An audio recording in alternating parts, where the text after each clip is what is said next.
Class 10 biology hormones എന്ന ടോപ്പിക്കിനെ കുറിച്ചാണ് നമ്മൾ ഡിസ്കസ് ചെയ്യുന്നത്. എന്താണ് ഹോർമോൺ? നമ്മുടെ ചില ഇന്നർ ഫീലിങ്ങുകളായിട്ടുള്ള വിശപ്പ്, ഉറക്കം വരിക, അതുപോലെ തന്നെ പേടി, ആശ്ചര്യം, ഇതുപോലുള്ള ഫീലിങ്ങുകളെയൊക്കെ കൺട്രോൾ ചെയ്യുന്ന കെമിക്കൽ മെസ്സഞ്ചറുകളെയാണ് ഹോർമോണുകൾ എന്ന് പറയുന്നത്. ഒരു ഡെഫിനിഷനായിട്ട് പറയുകയാണെങ്കിൽ hormones are chemical messengers secreted by endocrine glands that regulate various functions in our body. നമ്മുടെ ശരീരത്തിലെ വിവിധ ഫംഗ്ഷനുകൾ ചെയ്യുന്ന എൻഡോക്രൈൻ ഗ്ലാൻഡ് സെക്രീറ്റ് ചെയ്യുന്ന കെമിക്കൽ മെസ്സഞ്ചറുകളെയാണ് ഹോർമോണുകൾ എന്ന് പറയുന്നത്. വളരെ ചെറിയ എമൗണ്ടിലായിരിക്കും അവ സെക്രീറ്റ് ചെയ്യുക. നമ്മുടെ ബ്ലഡിലൂടെയാണ് അവരുടെ സഞ്ചാരം എന്ന് പറയുന്നത്.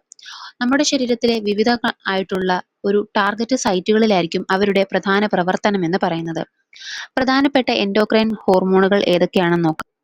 പിറ്റ്യൂട്ടറി ഗ്ലാൻഡ് സെക്രീറ്റ് ചെയ്യുന്ന growth hormone, thyroid stimulating hormone, follicle stimulating hormone, luteinizing hormone എന്നിവയാണ്. തൈറോയ്ഡ് ഗ്ലാൻഡ് സ്റ്റിമുലേറ്റ് ചെയ്യുന്ന ഹോർമോണാണ് തൈറോക്സിൻ എന്നറിയപ്പെടുന്നത്. നമ്മുടെ ശരീരത്തിന്റെ മെറ്റബോളിസവുമായി ബന്ധപ്പെട്ട് പ്രധാന പങ്ക് വഹിക്കുന്ന ഒന്നാണ് തൈറോക്സിൻ. അടുത്തത് പാൻക്രിയാസ്. ഇൻസുലിൻ, ഗ്ലൂക്കഗൺ പോലുള്ള ഹോർമോണുകളെ സെക്രീറ്റ് ചെയ്യുന്നു.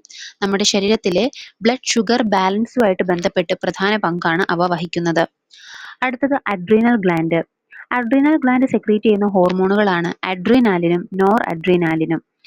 ഫൈറ്റ് ഓർ ഫ്ലൈറ്റ് എന്നാണ് ഈ ഒരു ഹോർമോൺ അറിയപ്പെടുന്നത്. അതായത് നമുക്ക് പെട്ടെന്നൊരു പേടിപ്പെടുത്തുന്ന ഒരു സംഭവം നടക്കുന്നു. ആ ഒരു സ്ഥലത്ത് നിന്നും ഒന്നെങ്കിൽ നമ്മൾ രക്ഷപ്പെടുക, അതല്ല എങ്കിൽ അതിനെ ഫൈറ്റ് ചെയ്ത് നിൽക്കുക. ഇതൊക്കെയായിട്ട് ബന്ധപ്പെട്ടിട്ടുള്ള ഹോർമോണാണ് അഡ്രിനാലിൻ എന്ന് പറയുന്നത്.